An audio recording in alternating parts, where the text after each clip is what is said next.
Hey guys, we're back for another Wake Up Wednesday. It's the second week of the month, and so in our 4 cornerstones of health here at Haka Fitness, that means we're talking about movement. So just as a reminder, those 4 cornerstones of health are nourishment, movement, enjoyment, and fulfillment. We've got Jake. Jake is back, and he's going to talk to us about lunging today. So lunge is a really popular exercise. Essentially, everywhere you go, every gym, you see people lunging, and most of the time you see them lunging wrong, improperly, and they could be really doing more damage than good. So we're going to go over a couple key parts to lunges, regardless of what kind of lunge, because there's reverse lunges, walking lunges, stationary lunges. There's a million different ways to lunge, but they all have a couple key components in common. And so Jake's going to go over those with us today. Yeah. Yeah. Right. So like Becca said, the lunge is one of the most common exercises you'll see in any gym, and especially here at Haka, which unfortunately means it's going to be one of the most common exercises you see people do wrong. So there are kind of 3 things that we have kind of identified as kind of universal, just kind of check marks you need to make sure you're doing to ensure that you are doing a lunge correctly and you're getting all the benefits you can. So the first one, and this might be one of the biggest that I see people do, is they like to do this lean forward when they're lunging. They don't maintain proper posture and they lean forward.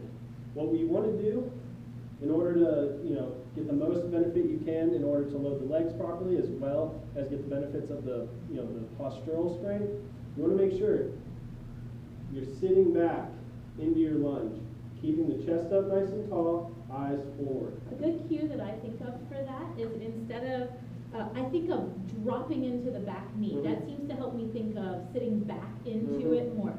Oftentimes when you see that forward bend, it's because the hip flexors are really tight and don't have the mobility. So a good hip flexor and quad stretch prior to your lunge can help you with that particular mistake. And kind of on that same note of dropping into the leg, what a lot of people do. So this is our second? Yes. Okay. This is our second kind of check mark. Is people will just kind of bend that front leg and keep that back leg completely straight. What you want to make sure you're doing is, like Becca said, sitting back into that leg, making sure it is nice and bent, keeping a straight line all the way from your torso down through your knee. So really that cue handles 2 of the big mistakes we see. The first one is the bent over hips. Second one is not bending the back leg, so keeping it straight and maybe either bending the front leg or just maybe not even realizing the back leg is part of the equation. Yeah. But you should be dropping down. Now, do you feel like people need to touch their knee when they lunge, or don't touch your knee? Better, worse? No, you don't need to touch your knee to the ground when you're lunging. It's kind of, Sometimes I use it as a Yeah. cue when someone's learning how to lunge properly. yeah, in order to make sure that people are getting a full range of motion, sometimes it's necessary just to kind of let them do that. But as long as you're getting a good bend in that back leg, maintaining proper posture, it's really not that important if you touch your knee down to the ground.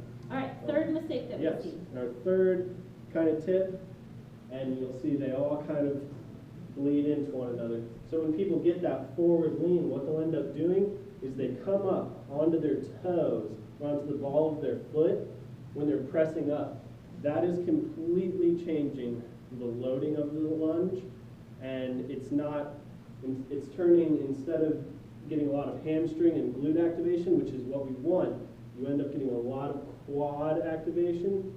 Also here, though it's okay for your knees to go past your toes, there are times when that's appropriate. That's actually proper mobility, that your knees should go past your toe. In that case, it's a shearing force on the knee because of the angle of everything. When you come up, you're putting a shearing force on the knee, and that can be really bad for the knee joint there. So sinking into the heel, pressing into the heel to come up is a great cue there.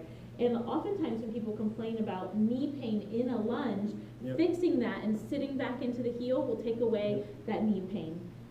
One other thing is that if you struggle with that, a reverse lunge I find is much easier for people who struggle with not getting the heel down. So lunging backwards instead of lunging forward, which just exacerbates that.